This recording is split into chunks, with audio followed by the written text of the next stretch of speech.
Hi everyone, welcome to the first part of your 5th Italian lesson. Today I'm going to show you how we translate in Italian the article the. Okay, because as you can see, and as I probably already told you, the article the in Italian is translated in more than one way. And this depends on whether the noun that follows the article is a feminine or masculine noun. Okay? So let's have a look. Articoli determinativi means definite article, okay? In this case, articles, because in Italian there is more than one. So the English definite article de is translated in Italian with il, lo, la, I, gli, according to the gender and number of the name it refers to, as I already told you. So there are two singular and two plural masculine articles. The singular masculine article il becomes I when it is a plural. Remember, the letter I in Italian is I, it's not I. Okay? And then there is another masculine singular article, it's lo, and its plural is gli. Okay? And then the feminine, as a feminine article, there is only one, both for singular and plural. Singular is la, and it becomes le when it's plural. Okay? So, let's have a look at the article il. The article il and its plural I are used before masculine nouns that start with a consonant. So, for example, here I give you the noun libro, which means book. Libro starts with a consonant, the letter L in Italian. So the right article to put before this noun is il libro, which becomes I libri when it's a plural. You should already know by now how to make the plural of Italian nouns. If you don't know how to make it, that means that you haven't watched my 4th lesson yet, so I strongly suggest you go back to that one before moving on with this lesson, okay? And then the next example I give you is the word bicchiere, which means cup or glass. We only have one translation. Bicchiere also starts with a consonant, so the right article to put is il bicchiere, which becomes I bicchieri if it's plural, okay? And then the next word, I think I already mentioned this word before, treno, that means train, is also a noun that starts with a consonant, so we're gonna put the article il treno. And of course, we know by now that the plural article for il is I. So that becomes I treni, the trains. Okay? Now, let's have a look instead. When do we use the article lo? In plural, gli. So, the articles lo and gli are used before masculine nouns that obviously starts with vowels.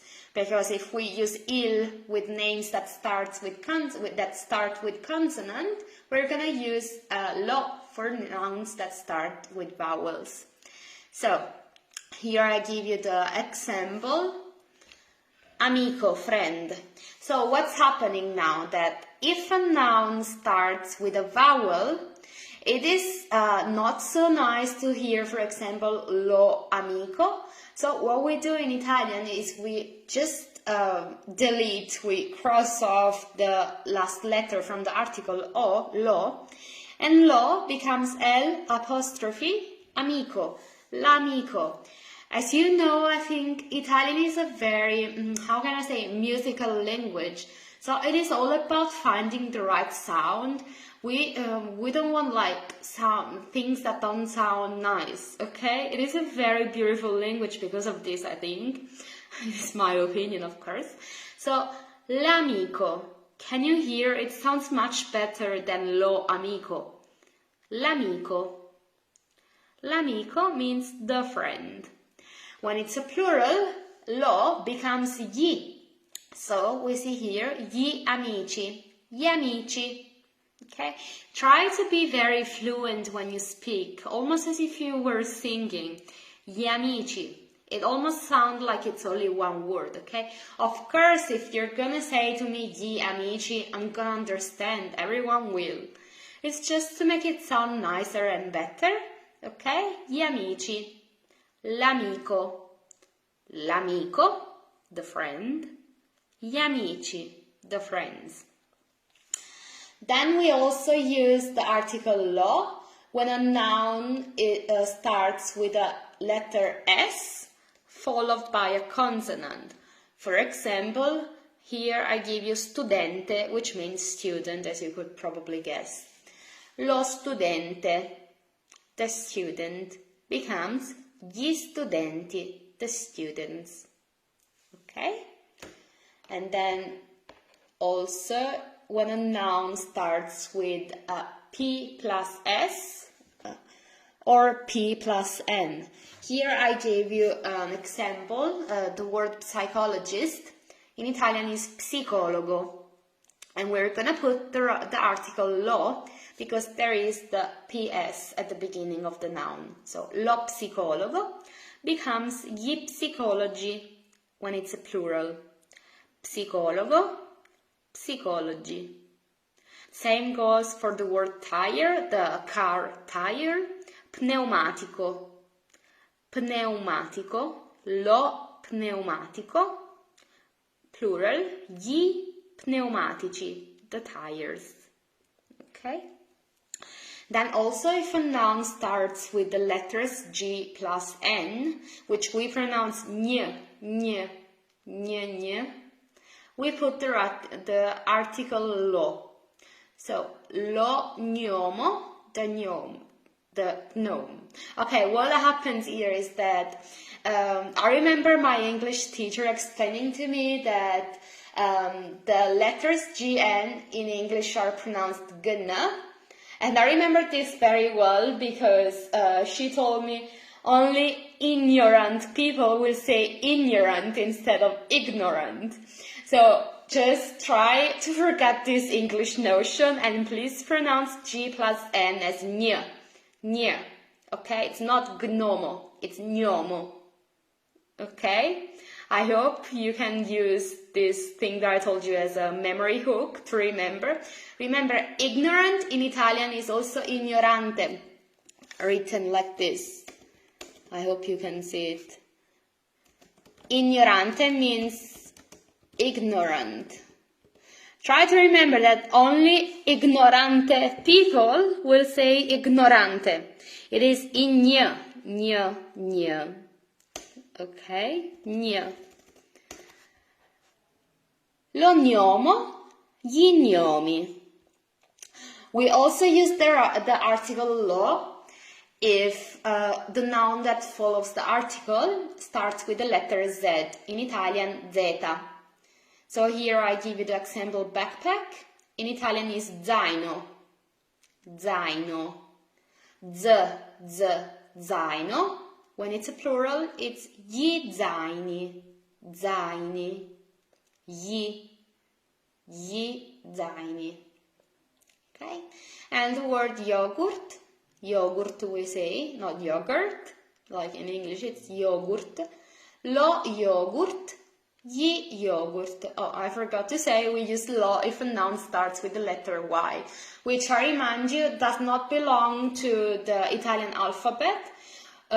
These letters like Y, W, X, J, K, these letters don't belong to the Italian alphabet. We only use them for words that come from foreign languages such as English, but we pronounce it a bit differently. So it's not yogurt. It's yogurt, because we pronounce all the letters, all of them, but which one, do you remember? Which letter is silent or mute in Italian? Yeah, I heard you, you were right. It's the letter H, H. Well done, I'm sure you had it right. So now we've seen all the masculine articles, both of them, and when to use them. Don't worry, once again, I will upload this file on our Facebook group, so you'll be able to download it and have a better look and go through all of these notions once again a bit slowly. A bit more slowly. Now we see the feminine article, la. La. And when it's a plural, it's le. So, here we see once again, just like for the article lo, when it's followed by a vowel, that if a feminine noun starts with a vowel, the singular article la becomes l, l, plus apostrophe. For example, amica, so it's the feminine of amico, becomes l'amica, not la amica. That doesn't sound nice, not at all Italian. This is gonna be l'amica, l'amica, le amiche. Le amiche means friends, feminine, female friends. Okay, I know in English there is no difference, but in Italian there is. Amico is a male friend, amica is a friend. A female friend. I've said friend too many times. So, l'amica is just one female friend. Le amiche is more than one. And also I give the example for nouns that don't start with vowels, but with consonants, such as palla, which means ball. In that case, you need to keep that last letter A, the A, and say la palla. La palla, the ball. Le palle, the balls. Okay? And I think, yeah, that's it for today's lesson about, not for today's lesson, it's, that's all about the article the in Italian. As you can see here, once again, we got il, which becomes I when it's a plural. Lo becomes ye when it's a plural. And for feminine, we've only got one. La becomes le. Okay? So I'll see you in the next video about the article a. Okay? See you.